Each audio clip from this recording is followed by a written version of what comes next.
औज़ुबिल्लाहि मिनश्शैतानिर्रजीम बिस्मिल्लाहिर्रहमानिर्रहीम। नाज़रीन, मैं हूँ फ़ादरी और आपकी खिदमत में दोबारा एक नई वीडियो लेकर हाज़िर हो चुका हूँ। और अगर आपने हमारे चैनल को सब्सक्राइब नहीं किया तो काइंडली हमारे चैनल को सब्सक्राइब कर दें और बेल का आइकन प्रेस कर दें ताकि हमारी लेटेस्ट आने वाली वीडियो से आप इस्तिफ़ादा हासिल कर सकें। तो आइए चलते हैं आज की वीडियो की जानिब।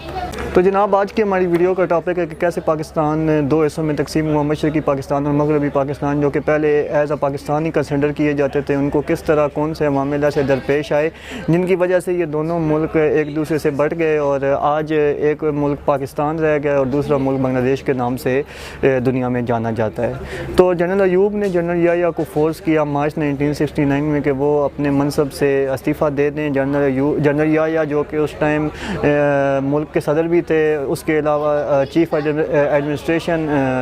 चीफ़ मार्शल लॉ एडमिनिस्ट्रेटर भी थे और चीफ़ ऑफ आर्मी स्टाफ, तीन ओहदे उनके पास थे। उनको वो अपने ओहदे छोड़ने पड़े और इस्तीफ़ा देना पड़ा, जिसके बाद जनरल अयूब ने जो पाबंदियाँ जनरल याह्या ने उस वक्त की गवर्नमेंट पे लगाई थी, उस वक्त के मीडिया पे या उस वक्त जो भी पाबंदियाँ लगी हुई थी, वो सब उनको ख़त्म कर दिया गया। उसके अलावा जी अयूब साहब का जो कॉन्स्टिट्यूशन था, जो आइन था, जो उस वक्त का कानून अयूब साहब एज़ आ चीफ़ मार्शल लॉ एडमिनिस्ट्रेटर सामने लेके आए थे, वो भी अपने इख्तिताम को जा पहुँचा। दिसंबर 1970 में जो इलेक्शन हुए उसमें क्लीन स्वीप हो गई जी उधर से बांग्लादेश से, और पाकिस्तान में भुट्टो साहब ने क्लीन स्वीप करके 84 नशिस्तें हासिल की और वो एक शफाफ तरीन इलेक्शन थे पाकिस्तान की हिस्ट्री के, जो कि अगर आप तारीख़ के पन्नों में जाएं तो यही बयान किया जाता है कि वो वाहिद इलेक्शन थे जो 1 on 1 इलेक्शन हुआ था। हर बंदे को हक़ था कि वो अपना वोट जाके पोस्ट कर सकते हैं। शेख मुजीब जो थे, उन्होंने बांग्लादेश में अपनी काफ़ी हद तक मकबूलियत हासिल की और एक काफ़ी बड़े लीडर की तरह सामने आए और उन्होंने सबसे ज़्यादा सीटें लेकर वहाँ पर क्लीन स्वीप कर दिया। पर यहाँ पे एक ऐसा कॉन्फ्लिक्ट आया, एक ऐसा इशू बना जिसकी वजह से ईस्ट पाकिस्तान और वेस्ट पाकिस्तान, इन दोनों के दरमियान मामलात थोड़े से संगीन हो गए। इशू इस तरह से था जी कि शेख मुजीब जो थे वो 160 सीटें लेके सबसे आगे थे। उसके अलावा भुट्टो साहब ने पाकिस्तान से 86 सीटें ली थी, जो कि उस टाइम एक भारी अक्सरियत थी। मगर मेरिट पे फैसला न करते हुए जनरल याह्या ने 1 फरवरी 1971 में एक ढाका में कॉन्फ्रेंस हुई, जिसमें जी उन्होंने इस बात का ऐलान किया कि हम नेशनल असम्बली जो है वो भुट्टो साहब को देंगे, ना कि हम शेख मुजीब को देंगे, जो कि सरासर एक गलती थी और इस गलती का ज़ाला आज तक पाकिस्तान भुगत रहा है बांग्लादेश और पाकिस्तान की अलहदगी की सूरत में। अब इशू इस तरह हो गया जी कि भुट्टो साहब जो थे वो अगेंस्ट हो गए इस कॉन्फ्रेंस के। भुट्टो साहब ने इस कॉन्फ्रेंस में जाने से इनकार कर दिया और उन्होंने अपने रहनुमा जो अपने साथ थे और अपने साथ जो लीडर्स थे या अपनी पार्टी के जो कारकुन थे, उनको भी ये हिदायत दे दी कि अगर आप इस कॉन्फ्रेंस का हिस्सा बनते हैं और इस कॉन्फ्रेंस में जाएंगे या शिरकत करेंगे तो मैं आपकी टांगें तोड़ दूँगा। ये एक सरासर धमकी थी और तारीख़ के औराक में अगर आप नज़र दौड़ाएँ तो भुट्टो साहब के यही अल्फाज आज भी लिखे जाते हैं कि मैं आपकी टांगें तोड़ दूँगा। तो जनाब, भुट्टो साहब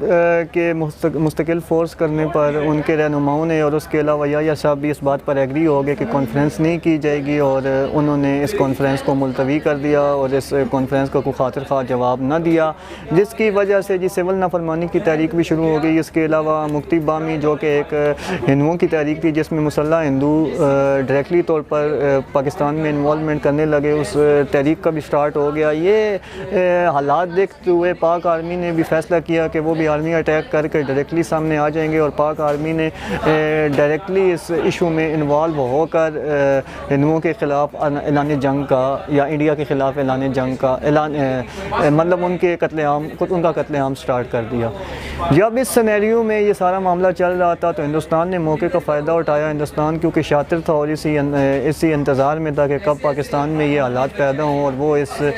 आपसी मामलात की वजह से अपनी इन्वॉल्वमेंट बीच में शामिल करे, तो हिंदुस्तान ने जी ईस्ट पाकिस्तान पर हमला कर दिया, क्योंकि हिंदुस्तान ढाका बंगाल के ज़रिए ईस्ट पाकिस्तान के अंदर दाखिल हो सकता था और पाकिस्तान के साथ उसकी सरहदें मिलती थीं। जब ईस्ट पाकिस्तान के ऊपर हमला किया गया इंडिया की तरफ से, उसके बाद जी मरकज़ जो था वो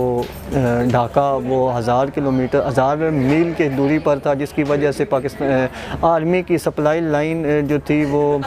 कट डाउन हो गई थी, जिसकी वजह से फ़ौज को काफ़ी नुकसान उठाना पड़ा। उसके अलावा जी ईस्ट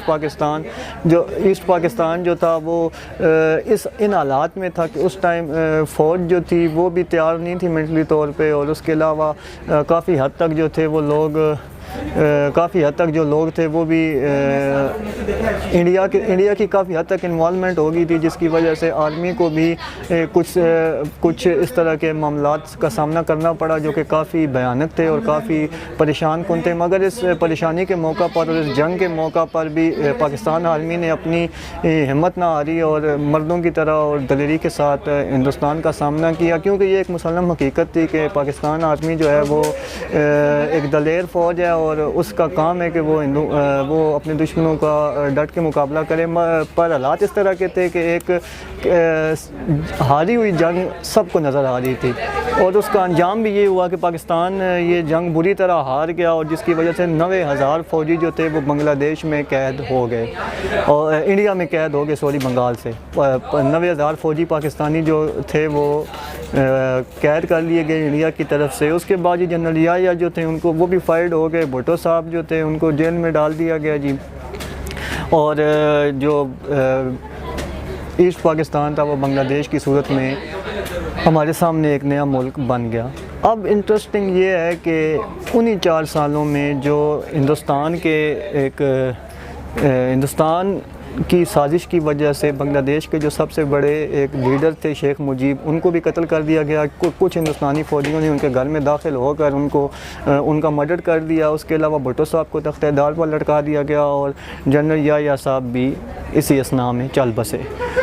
उसके अलावा जो एक इशू सबसे बड़ा सामने आया वो ये था कि इस पर जो उस वक्त की जो हुकूमत थी उसने एक कमीशन बनाने का फ़ैसला किया। कमीशन की जो रिपोर्ट थी वो आज तक इंडिया में उसके कुछ पन्ने शाया किए गए, मगर पाकिस्तान में पाकिस्तानी हुकूमत ने उस रिपोर्ट को कभी सामने मंजर आम पर ना लाए, और वो आज तक एक मुम्मा बन के रह गई है। इस कमीशन की सदारत जस्टिस हमूदुर रहमान ने की, ठीक है जी। फुल रिपोर्ट जो थी वो मीडिया के सामने ना आ सकी, और आज तक वो एक राज के तौर पर ही कहीं तारीख़ के पन्नों में या कहीं हुकूमती फ़ाइलों के बीच में पड़ी है। तो ये थी आज की हमारी वीडियो। उम्मीद करता हूँ आपको हमारी वीडियो पसंद आई होगी। इंशाअल्लाह